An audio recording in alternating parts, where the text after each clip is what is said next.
Here's an update on what happened in Israel and Palestine on the 2nd of September. Let's start with the West Bank. Israeli forces opened fire on a family in the West Bank town of Tamun, injuring 5 people, according to the Palestinian Ministry of Health. The soldiers opened fire on an ambulance during the raid, according to the Palestinian Red Crescent. The Israeli military and police issued a statement saying that Israeli forces shot a Palestinian man who they said was involved in terrorist activities while trying to arrest him during a raid on Tamun in the West Bank. Also, Israeli forces have issued demolition orders against Palestinian homes in a village northeast of Ramallah, according to Al Jazeera Arabic. Also, Israeli forces arrested the mayor of Hebron. Hebron is a city in the West Bank. They arrested the mayor during a raid on the city, according to the Wafa news agency. Wafa quoted security and local sources who said Israeli forces stormed the mayor's home, searching it and ransacking its contents before arresting him and taking him to an unknown location. At least 25 Palestinians have been arrested today in Israeli raids across the West Bank. The raids took place in numerous locations across 8 regions in the West Bank, and most of the arrests happened in the Nablus region, where 13 people were detained. And in a town in the Tulkarm region, Israeli forces used a military bulldozer and police dogs during the raids, which caused widespread property damage. And also clashes occurred with residents during raids in the Kalkilia region. Israeli settlers injured a Palestinian man near the city of Nablus.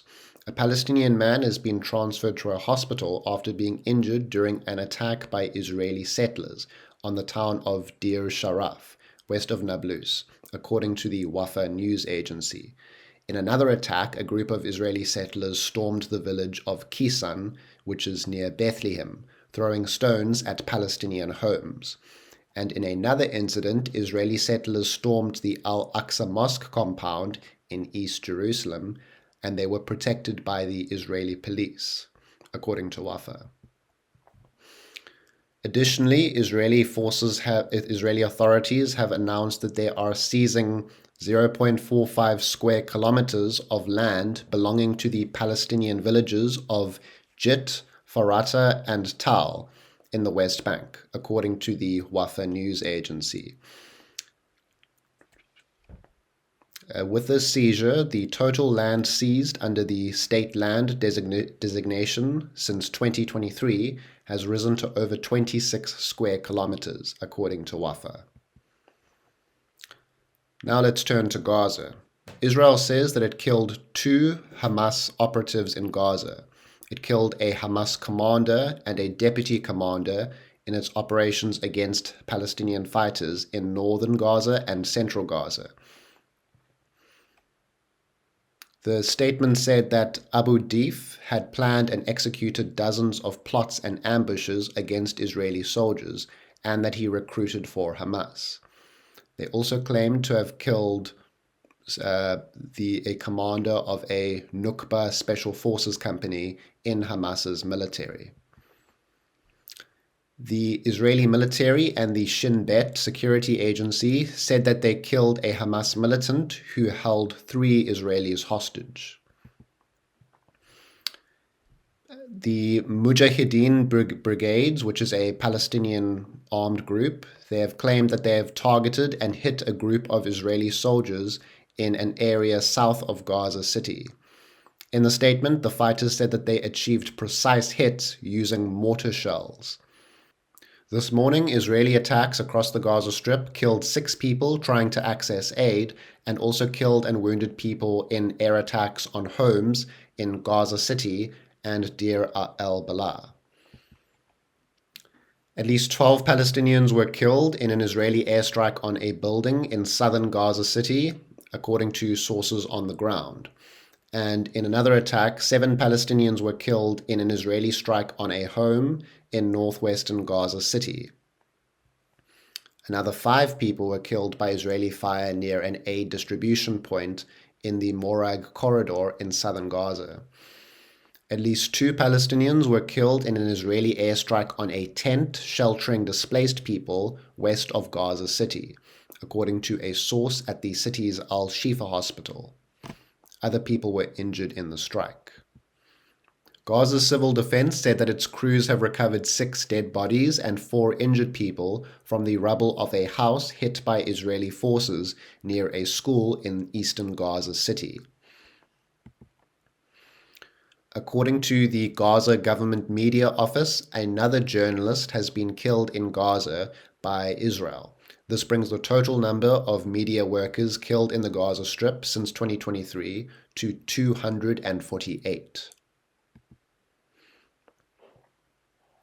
According to a source at Hamad Hospital, at least 66 people seeking aid were wounded by Israeli army fire in the northern Gaza Strip, and 1 aid seeker was killed there. The Gaza Health Ministry says that 43,000 children below the age of 5 are suffering from malnutrition, along with more than 55,000 pregnant and breastfeeding women. 2/3 of pregnant women were suffering from anemia, the highest rate in years. The United Nations Agency for Palestinian Refugees says that since Israel stopped all deliveries of humanitarian aid and commercial supplies to Gaza in March this year, life-saving aid, including food, medicine, and hygiene supplies, is still being banned from entering the Strip. UNRWA called on Israel to lift the siege and let humanitarian organizations bring in aid, which has been accumulating on the border of Gaza. The United Nations says that Israel's restrictions are continuing to prevent humanitarian access in Gaza. A UN spokesman said that between Friday and Monday, 12 out of 37 planned missions were either impeded or outright denied by Israeli authorities. That's 1/3 of the planned missions. According to the UN, displacement continues across Gaza, and since the 14th of August, 76,000 new displacements have occurred, including 23,000 movements from northern Gaza to southern Gaza. According to the Gaza Health Ministry, in the last 24 hours, 13 people in Gaza, including 3 children, have died due to starvation. This brings the total number of starvation deaths in the Gaza war to 361, including 130 children. In the past 24 hours, a total of 76 Palestinians, including 12 aid seekers, have been killed by Israeli attacks across the Gaza Strip, and additionally 281 people were wounded. In total, according to the Gaza Health Ministry, the war in Gaza has killed 63,633 Palestinians and has also injured 160,914. Those are all the updates for today. Thank you for watching.